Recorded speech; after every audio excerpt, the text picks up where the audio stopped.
रहे हैं। ब्रह्मा विष्णु, ब्रह्मा शिव, इंद्र सब लोग राम जी का दर्शन करने के लिए अयोध्या जी में आए और उन्होंने नाना प्रकार से राम जी का पावन दर्शन किया।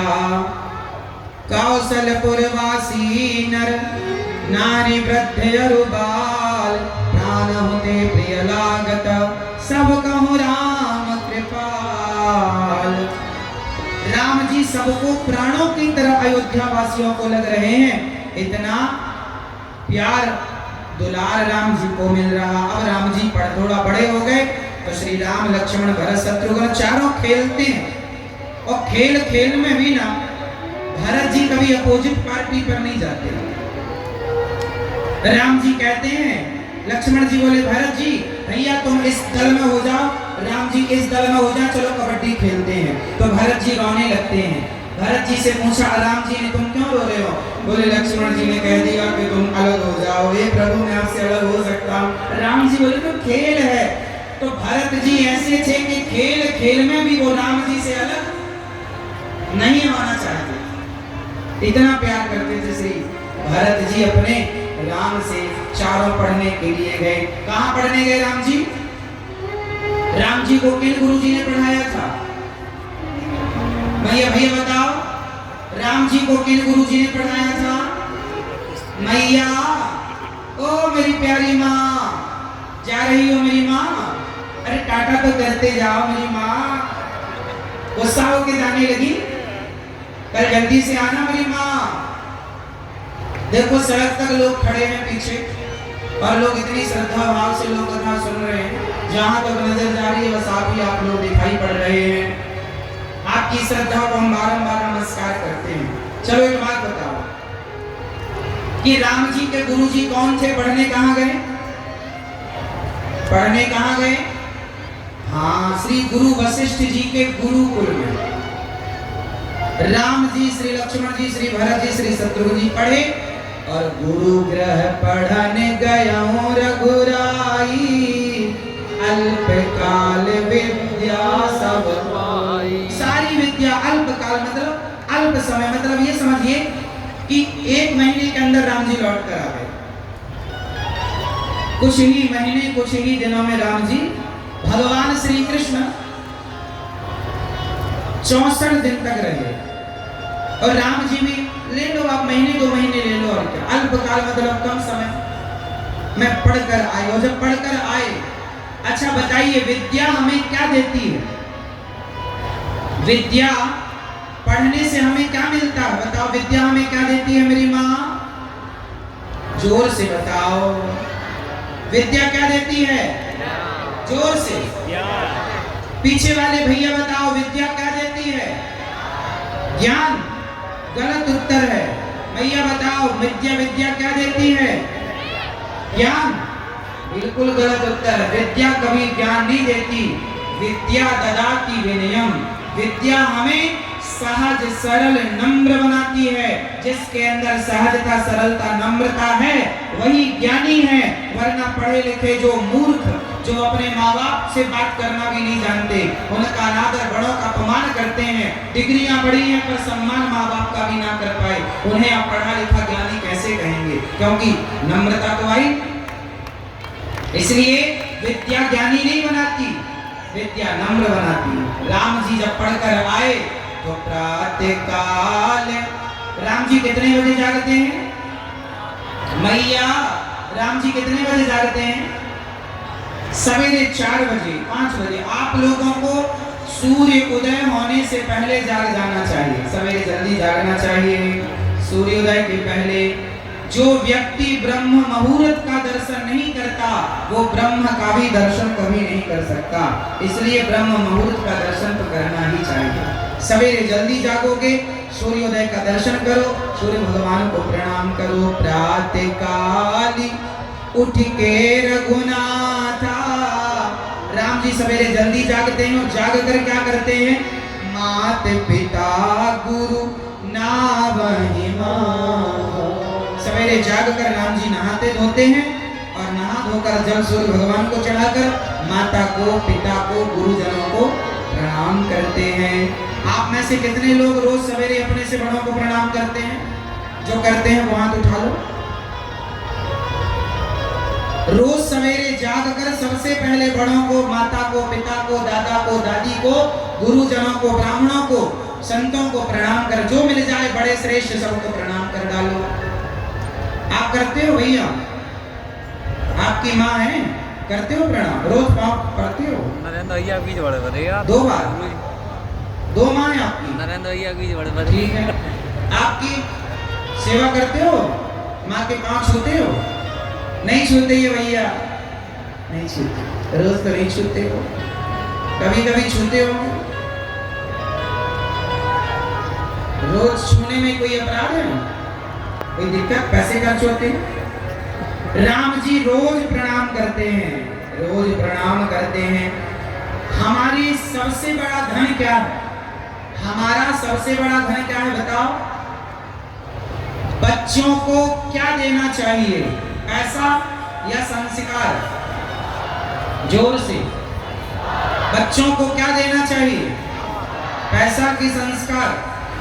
संस्कार। सबसे बड़ा धन है संस्कार। आप अपने बच्चों को संस्कार दीजिए। राम जी के संस्कार बड़ों के प्रति झुकना, ये संस्कार आजकल के बच्चों में देखने को नहीं आता। आजकल के बच्चे, हमारे गांव में पहले सारे बूढ़ों का सम्मान हम लोग किया करते थे। आज भी हम तो आज भी करते हैं सबका। पर गांव के लोगों को हमने देखा है कि कोई लड़का बीड़ी भी पी रहा है और कोई बूढ़ा आ गया तो बीड़ी छिपा लेता था। यदि वो बैठा है और कोई बूढ़ा आ गया तो खड़ा हो जाता था। ये शिष्टाचार था हमारे यहाँ पहले। अब तो भैया बड़े बूढ़ों के सामने आजकल के छोरा सिगरेट पीते हैं। और गलती बच्चों की तो है, बूढ़ों की भी गलती है कि बूढ़ों ने अपने बगल में बिठा बिठा के बच्चों को जुआ खिलवाया, ताश खिलवाते हैं। बहुत मजा लीजिए। आपके यहाँ पर बूढ़े बूढ़े लोग बैठ जाते हैं और बच्चों को बिठा लेते हैं, जवान जवान लड़कों को, और जुआ खेलते रहते हैं, पत्ते ताश खेलते रहते हैं। तो बताओ ये बच्चे बन रहे हैं कि बिगड़ रहे हैं? तो तुम्हारा योगदान किसमें है? देश को बनाने में या बिगाड़ने में? समाज को बनाने में या बिगाड़ने में? यदि आप आज की युवा पीढ़ी को जुआ खिला रहे हैं, गांजा पिला रहे हैं, तो आप अपने युवाओं को, अपने देश को बिगाड़ रहे हैं और यह देश के साथ गद्दारी। ऐसे लोग दंड के भागीदार बनेंगे ईश्वर की अदालत में।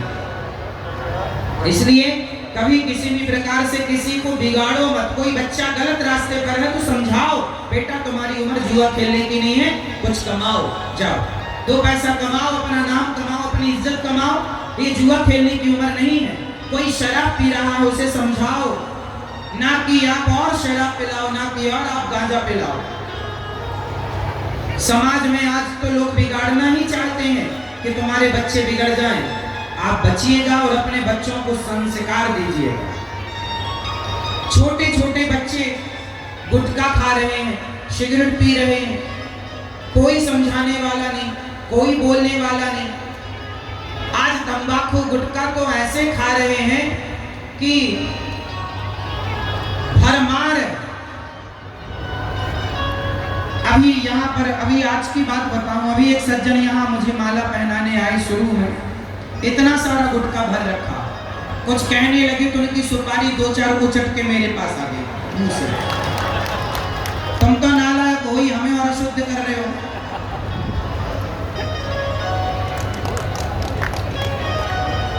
इनकी सुपारी यहाँ गिरती रहती, तंबाकू टपक रही है, कई बार तो इनकी लार टपक जाती है। तंबाकू गुटखा खाने वाले मुंह उठा के बात करते हैं जैसे नाले का पानी भर रखा हो मुंह में। अगले जन्म में भगवान तुम्हें सुअर बनाएगा। तुम्हें ज्यादा गंदगी पसंद है ना, खाते रहना वहां नाले में पड़े पड़े। अरे मुंह दिया भगवान ने इतना सुंदर। अरे मुख की सुंदरता राम नाम से है, जिसके मुंह में राम का नाम है वही मुंह सुंदर है, जिसके मुंह में तंबाकू गुटखा भरा है। ये तो कितनी दुर्गंध आती है तुम्हारे मुंह से। तुम तंबाकू गुटखा भर के जब चलते हो दुर्गंध आती है, जितना दुर्गंध नाले से निकलती तुम्हारे मुंह से निकल रही है। दिन भर तुम भैंसों की तरफ पगुराते रहते हो, खाओ अपना गुटखा पगुराते रहो। मतलब समझ नहीं है लोगों को, इतना अनमोल शरीर है तुम्हारा, कीमती शरीर है, और तंबाकू गुटखा खा खा के बिगाड़ रहे हो।